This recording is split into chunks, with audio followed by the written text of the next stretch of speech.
everyone, welcome to my channel CS Adda. I am Anisha and I am a software engineer by profession. In this video, I am going to talk about some of the most commonly used databases that you should know of being a software developer. So, when you are given a system to build, be it an e-commerce application or a messaging application or even a food delivery system, whatever it is. So, whenever you are given a system to build, what things you should keep in mind before developing it? You have to think what kind of data I am handling, then what are the number of users that I need to tackle, what are the functional requirements, what are the non-functional requirements, should my data be highly available, should my data be highly consistent, what is the scaling mechanism that my system needs to have. So all these things you have to keep in mind. And in order to build a system which has a very high performance, a lot of it depends on what database you are using. So in this video, I'm going to focus on the overview of the different kinds of databases that you should know of. And at the end of this video, you will understand the pros and cons of each database and what database to use in what scenario. So let's get started without wasting any further time. Now let's come to the first database, which is the RDBMS. I guess most of you know of it. Some of the most commonly used relational database is MySQL, Oracle DB, MariaDB, SQLite, etc. etc.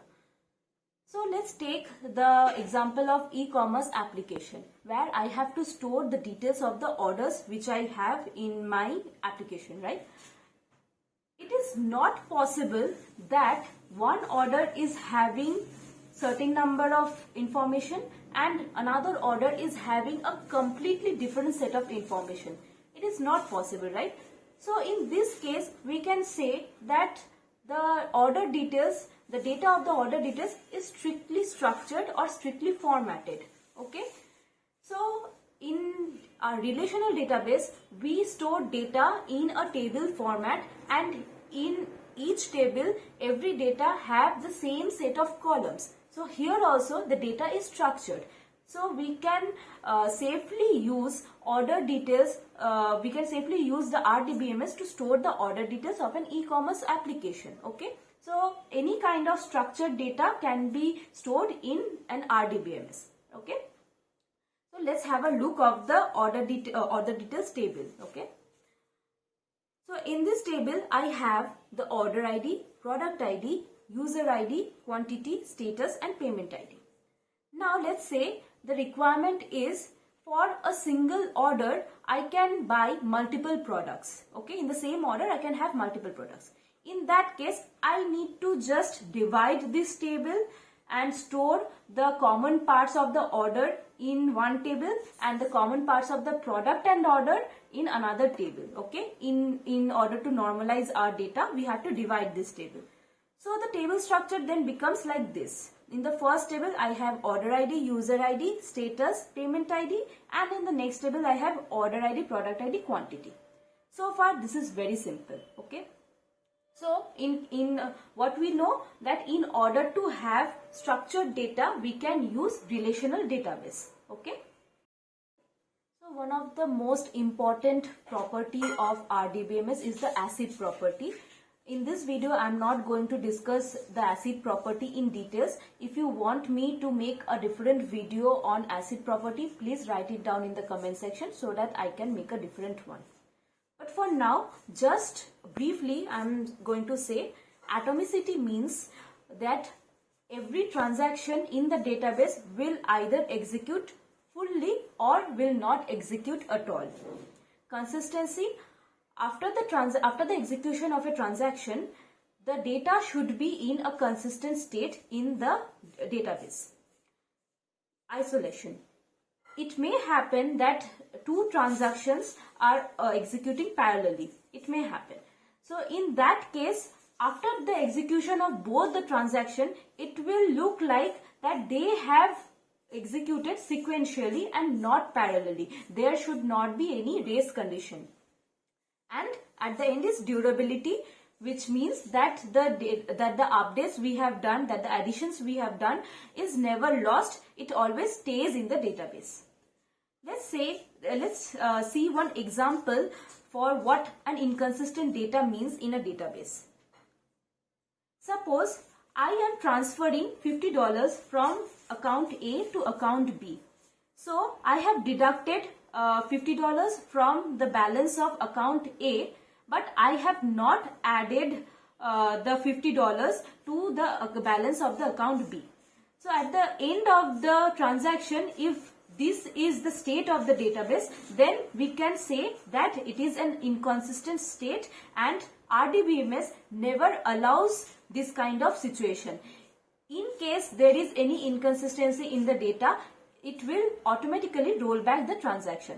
So if we are having the requirement of a highly consistent data, we can blindly rely on RDBMS, because in terms of consistency, there is no other database which is better than RDBMS because of this ACID property. Now let's come back to the e-commerce application example that we had. So we have a product PS5 and only one is left in the stock, okay? It may happen that millions of users are trying to buy that product at the same time. So at time T0, say user 1 is ordering for that item, and at the same time user 2 is also ordering for that item. What RDBMS will do, it will pick any one of the transaction randomly based on type or based on the type of scheduling it is using, and then it will execute that transaction. So automatically, because of the ACID property, user 2 who ordered for the same product at the same time will not be allowed to place the order, okay? Now let's have a look at the database structure of this order and stock information, okay? So we have the previous first order ID table that we had before, and in this table user 1 has placed order for the product YYY at time T0, suppose. So while executing this transaction, then the stock of the product YYY is updated to 0. Now at the same time, when user 2 wants to update this same row, it will see that the quantity is already 0 and it will not be allowed to execute the transaction. And since RDBMS does not allow partial execution of any transaction, it will roll back the order and the order will not be placed at all. In the previous slide, we explored the ACID property of RDBMS, and we also saw that RDBMS supports structured data. We saw this example where we divided the orders table into two parts in order to provide the functionality of buying multiple products in a single order. So we can say that even though RDBMS supports structured data, it provides some sort of variation inside the data inside the table, either by dividing the table, or one or two columns of the data may be null, may not be null. So we have this kind of provisions where we can put variety in our data. But let's take this scenario now. We have the products table in the e-commerce application. So every product will have a different set of filters. Let's say for mobile product, we will be having processor, RAM, camera, brand, etc. But in case if the product is a t-shirt, we will be having properties like color, gender, size, brand, etc. So you can imagine that in order to store these kind of variations, I have just shown only two types of product. There can be multiple types of product, and in order to store such kind of variations, it will be a big hassle if we use a relational database, because we will be having multiple tables, and in order to get that data, we need to join multiple tables. And since we are thinking of large scale, so it may happen that one table is distributed in one part of the server and another table is there in a different server. So we have to join these two tables that are relying in different servers, and it will be a lot of time taking, a lot of hassle for us to handle that kind of data, right? So is one con of RDBMS, which brings us to the next type of database, that is the document database. In a document database, every data is stored in the form of an object or document inside one collection. Here, the products collection is having the document of the two types of products. Inside the document, we are storing values in a key value format. Product ID is the key over here and the value is XXX. For the next document or the next object, product ID is the key again and YYY is the value. These objects do not necessarily have the same format. If you see carefully, the first object, the first product object is having different types of key value pairs. Here it is having specifications, but in the second one there is nothing such as specification. Instead it is having color, size, gender, etc. Okay, so we can have different varieties of key value pairs in different objects, and all these objects, if they belong to the category product, then we can put it inside the products collection. So if you look at the analogy, then we can see that in what is database in RDBMS, document database is also having database. Table becomes collection in case of document database, row becomes a document, and every column becomes a key. That is how document database supports schemaless data, completely schemaless data, and if your system requires data which is non-structured, which is having no particular format, then document database is a very good option in that kind of scenario. Okay. Some of the most commonly used document databases are MongoDB, DynamoDB, Cosmos DB, Couchbase, etc. So let's look at the properties of document database. As I said, the first one is it stores data in object format or in document. It supports full text search. For now, just know that it searches for a value in every document. I'll come in details about full text search later on in this video. Okay. It is also good for CRUD operations because it is a database. So any kind of CRUD operations is very fast in a document database. This is a distributed database. So it has one con, that it cannot maintain consistency all the time. Okay. So you see, document database is good, that is better than RDBMS in one scenario, and RDBMS is better than document database in another scenario. Okay. So RDBMS is good at maintaining consistency. However, document database is good at maintaining schemaless data. Okay. What if our system needs to have both consistent data and schemaless data? What can we do in that kind of scenarios? Let's take the e-commerce application again, where we saw that the order details which we need to store should be consistent based on what stock it has, what orders it has. So it has to be consistent. So RDBMS is the best choice for storing that kind of data. Then again, we have the product details which needs to be schemaless. So again, document database is the best choice for that kind of data. So how to combine these two databases so that we can have a very high performance in our e-commerce application? So let's say the application is having two parts. One is the client app for the buyers and another is the client app for the sellers.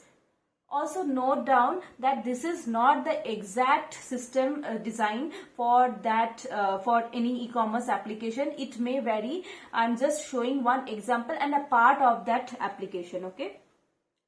So when let's start from the seller's part. Okay.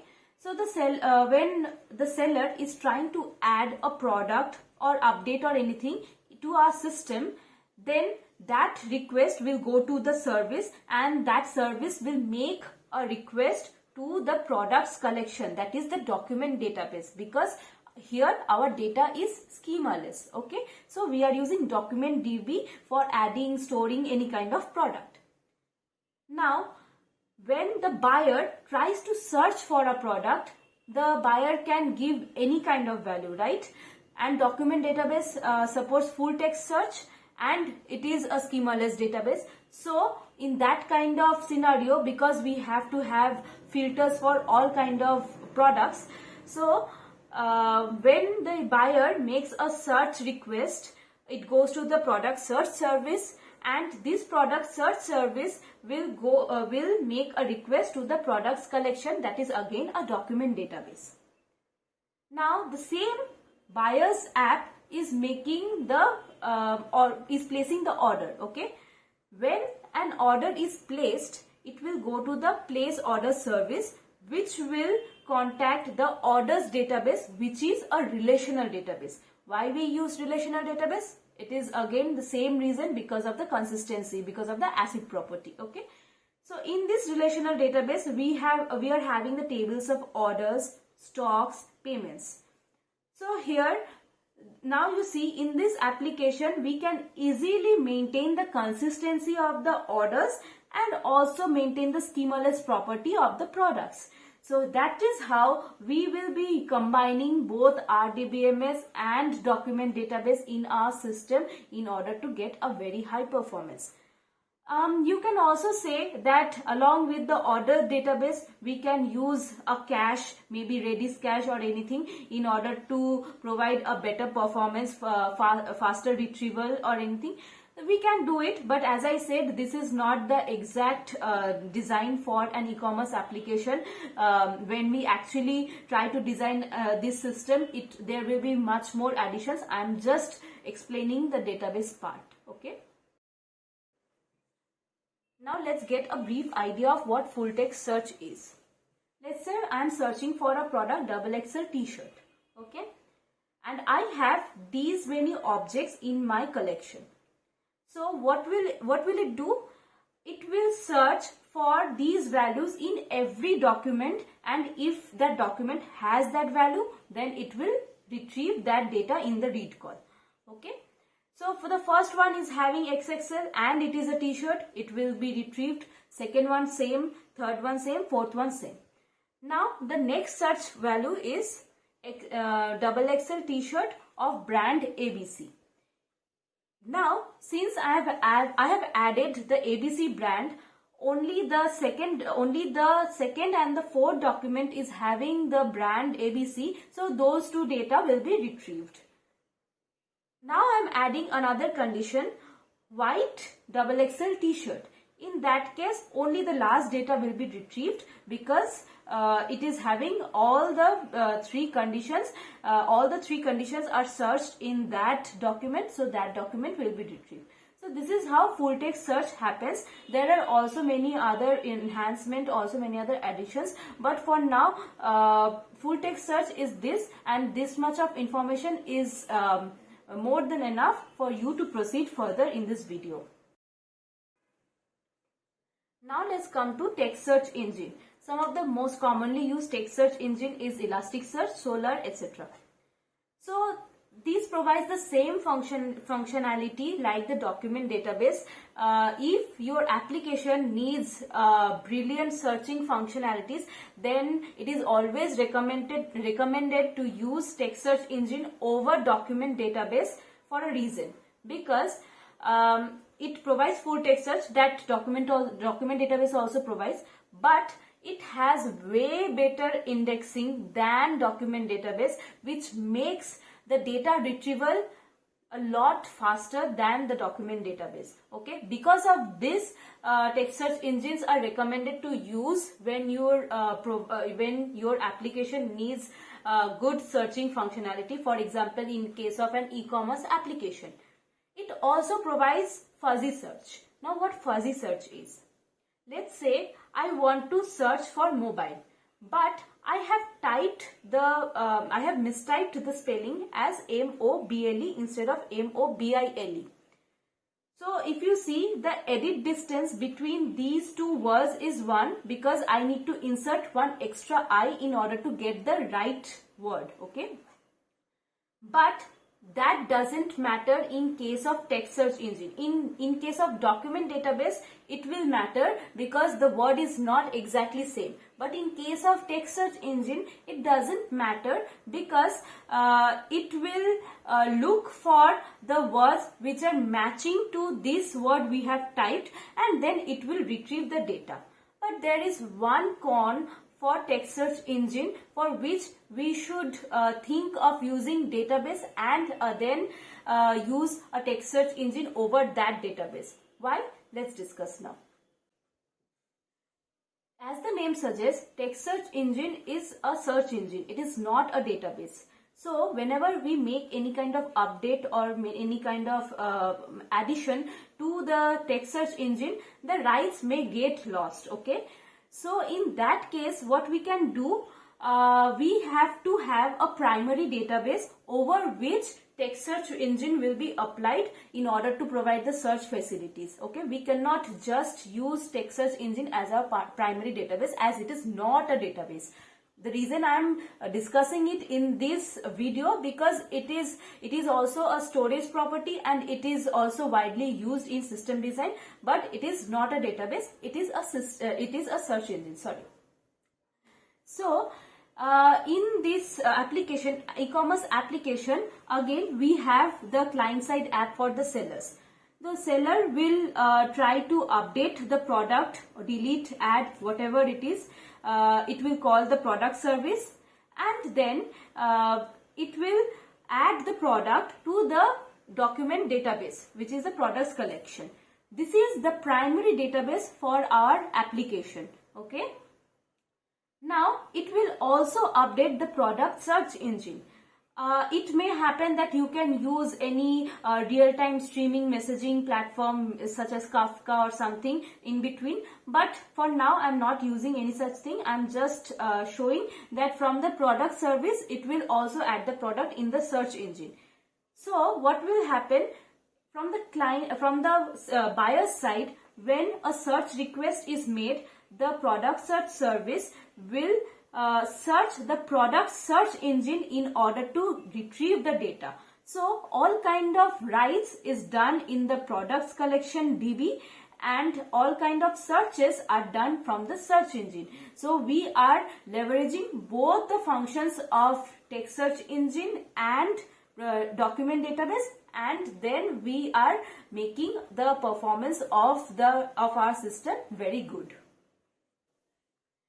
Every application needs to store data to perform analytics so that it can improve the performance of that application. For example, in our e-commerce website, I want to store all the searches that are made by a user in order to give a more customized home view to the user. So if you see, in a large scale, every day almost millions of customers are making millions of searches, and those data I have to store in my database. So you can imagine the amount of data that is there, and the amount of data that I need to handle over here. So this data is ever increasing. Let's take the Uber system. I need to store the coordinates of the drivers while making a trip. There are millions of drivers. Every driver is making at least 10 to 15 trips per day, and just imagine how much of data I need to store. So for these kind of scenarios where I need to store ever increasing data to perform some kind of analytics or just to save historical data, for those scenarios I can use Columnar Database because it leverages the different properties it has in storing this kind of ever increasing data. So let's look at the properties first. Before that, Cassandra and hbase are some of the most important or mainly used columnar databases. So as I said, the first property is ever increasing data. There should not be much variety in the queries. Why it is so, I'll discuss in the future slides. Just like RDBMS, the data should have a specific schema. Again, I said as before, analysis or archival purposes, this database should be used. This will be used for bulk retrieval. If you see, for performing any kind of analytics, you will never retrieve one or two data. You will always retrieve data in bulk, right? For example, I want to see all the orders that I have made so far in my e-commerce application. Okay, so in that case, I will retrieve a bulk of data. I will not retrieve one or two data. Okay, so this database is very useful for bulk retrieval. And also, if you see, for storing historical data or for storing data for analytical purposes, there is very seldom writes. There is very seldom updates. All the writes are mostly in append only mode. I am only adding data. I am not updating any previous data. Okay, so these kind of things, when you have a scenario for these kind of things, then Columnar Database is a very good choice for your system. In order to understand Columnar Database, we first need to know how a relational database stores data in the disk. Okay, so let's say we have this table, again the orders table, where order ID, user ID, product ID, order date and payment date, and order ID is the primary key. So how relational database stores data in the disk? It stores row wise. So it will store the entire row in one disk block. Then it will move to the next record, and then it will store that record in another disk block, and then similarly it will it will store the records in one block. So it is stored in a row wise format. Okay, the entire row is stored in one disk block. It may happen that one row is spanning over to more than one disk block, but for simplicity over here we are taking that every row is stored in one disk block. Now, how the retrieval occurs? We are taking the best case scenario where we have already done the indexing based on the order ID, which is the primary key. Okay, so here every primary key will have a pointer to the disk block, the memory space in the disk where it is having the record. So when we are trying to execute this query, select star from orders where order ID equals to XXX. Let's see how it works. It will go to the index which is there in the memory. Index is there in the main memory. So as we said, we are taking the best case scenario over here. So it will directly go to the disk block which is having the data, and then it will retrieve this entire row and store it in the cache or in the main memory. Now, how many blocks did we have to access for executing this query? One block. Okay, now let's take another example. Select order ID from orders where user ID equals to YYY. So in this example we have two orders which are having the user ID YYY, and again just to keep in mind, user ID is not the primary key over here. Okay, so in this case, in the best case scenario, if we are having an index based on user ID, then we have to access two disk blocks, because I need to have orders of all I need to have all the orders of that user ID. If the indexing was not done based on user ID, then it would have searched the disk block sequentially and then find it. But we are taking the best case scenario. So in the best case scenario, there are two disk blocks which I had to access. Now let's see how data is stored in Columnar Database. We will be using the same example. So previously we saw that in RDBMS data was stored in row-wise format. But here the difference is data will be stored in column-wise format. Order ID is the primary key, so we will for now ignore storing the order ID in the disk. We will start from user ID. So as I said, it will store one whole column in one disk block. So using this order ID as the key, it will store in a key value format, order ID, user ID. So the whole user ID is stored in one disk block, and then the product ID is stored in the next disk block in the key value format for order ID, product ID. Whatever it is, whatever the primary key is, it will store that in the key value format. Then the order date and so on. So you see, all the columns are stored in one disk block, and the next column is stored in the next disk block. Now we perform the same queries that we executed in the previous section. Select star from orders where order ID equals to XXX. Here you see that we have to retrieve all the columns of a single record. In order to do so, what we need to do? We need to go to all the disk blocks, because all the columns are there in different disk blocks, and check whether the order ID is XXX or not, and then retrieve the data for that. So the number of disk blocks we need to access over here for this query is 4. Okay. Now let's have a look at the second query. Select order ID from orders where user ID equals to YYY. Here we need to retrieve only one column for more than 2 records. Okay. Here in this case, in this example, there are 2 records, but in real life it can be a lot more records, because user ID is not the primary key, and one user can have ordered a lot, can have a lot number of orders. So the number of records can be multiple, but the number of disk blocks in order to get this data is 1, because I have stored all the columns in one disk block, and that's why whatever the record is, I will have to access only one disk block. So now are you understanding why, in what cases columnar database can be useful?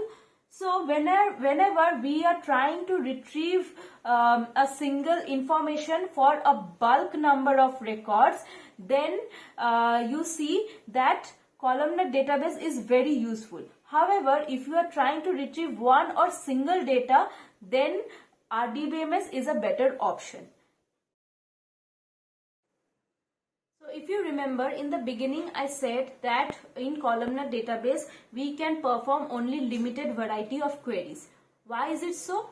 So if you see, we are storing the columns in a disk, right? Now if we end up using say select order ID, comma user ID, comma product ID, etc., from orders table, suppose I am using bulk data. Okay, I am retrieving bulk data, but I am using so many columns over here. Okay, so in that case, the whole purpose of using columnar database fails, because I again have to retrieve more than 2 disk block. 1 or 2 disk block is fine, but when I am having a lot number of variety, then I may end up using all the disk blocks. So the whole purpose fails. Okay, so when we have a very limited variety of query, but we have to retrieve historical data, then columnar database is a good choice.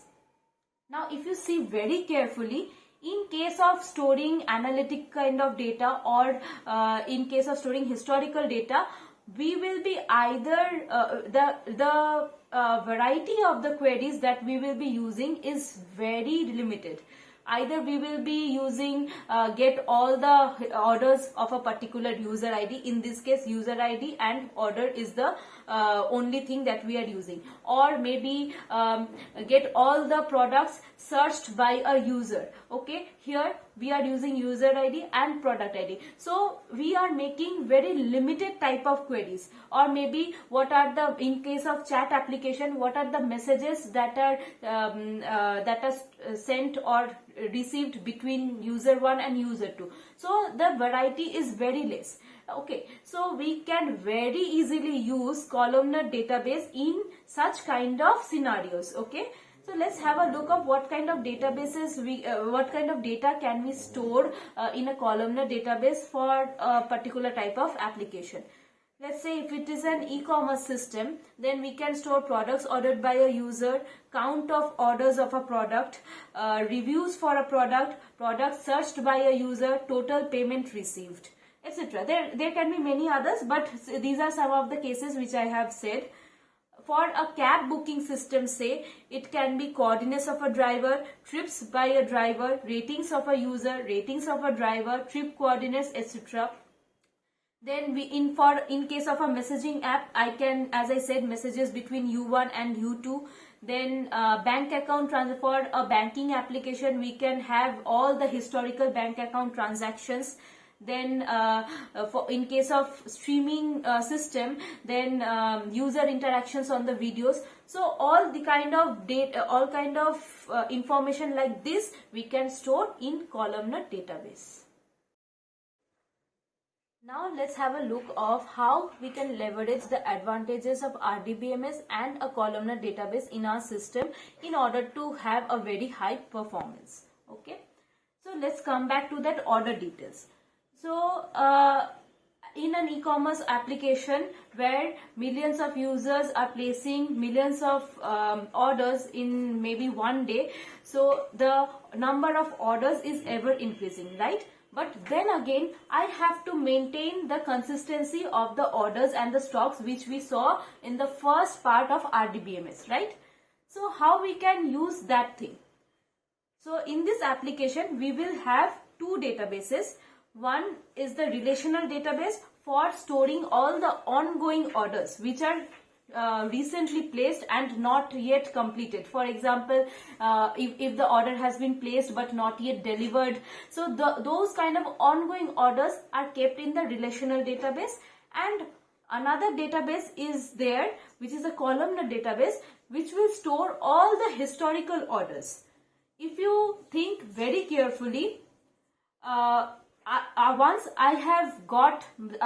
the product is delivered to the customer, usually there is no much changes in the orders. It may happen that there can be refund, there can be return, there can be exchange offers. So it can be possible, but after 15 to 20 days of the order, usually there is no such update in any kind of order.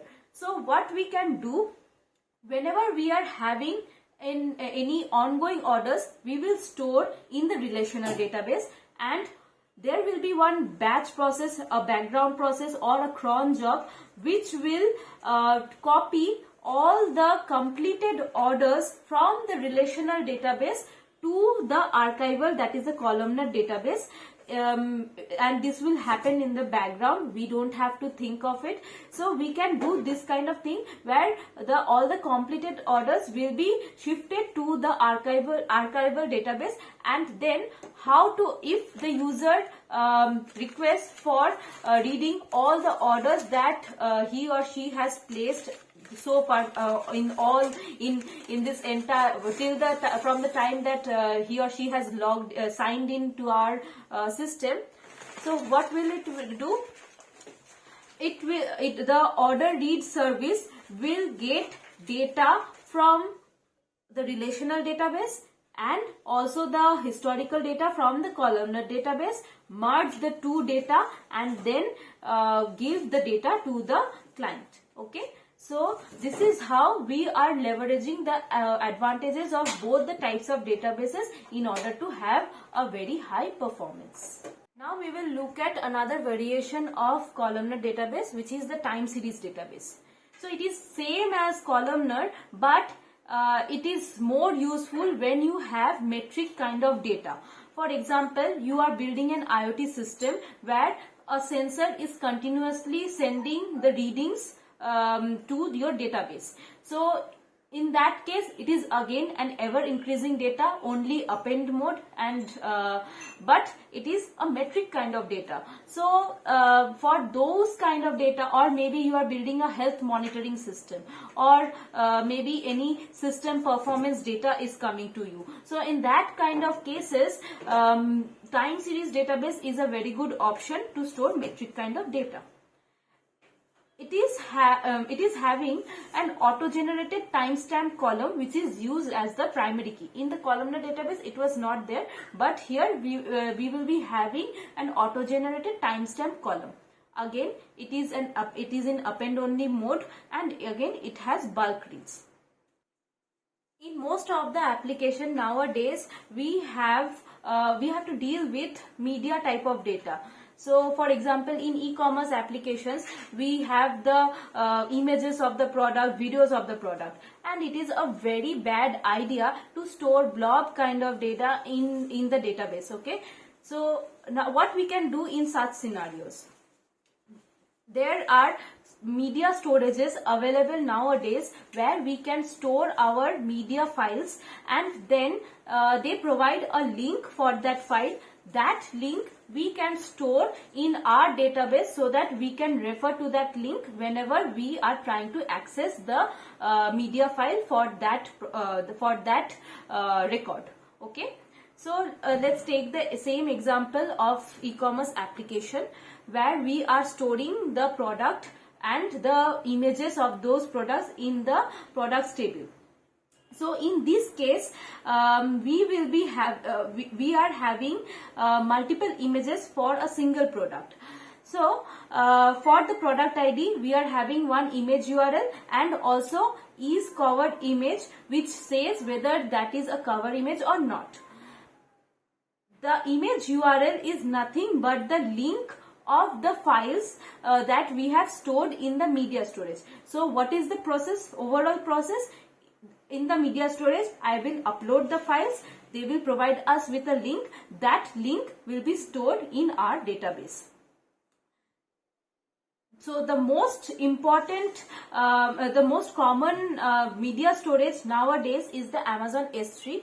And along with that, we can use content delivery network. What content delivery network does? It distributes our media files to different geographical locations so that people around the globe can access the nearest file location and retrieve the data, which helps in faster retrieval. So these are some of the most commonly used databases and data stores, and it will almost cover 90% of your system design interview questions. There are many other databases, many other types of databases available, but those are used for only specific purposes. Those are not commonly used. I have discussed only the commonly used ones. And just as I described it using the e-commerce application, you can find the similarity of the scenarios in other systems also, and then use the database accordingly. If you have liked this video, then please give a thumbs up and follow our channel, because we will be soon uploading another video on the low level class diagram of a wizard chess game. So bye bye till then. Ta-ta.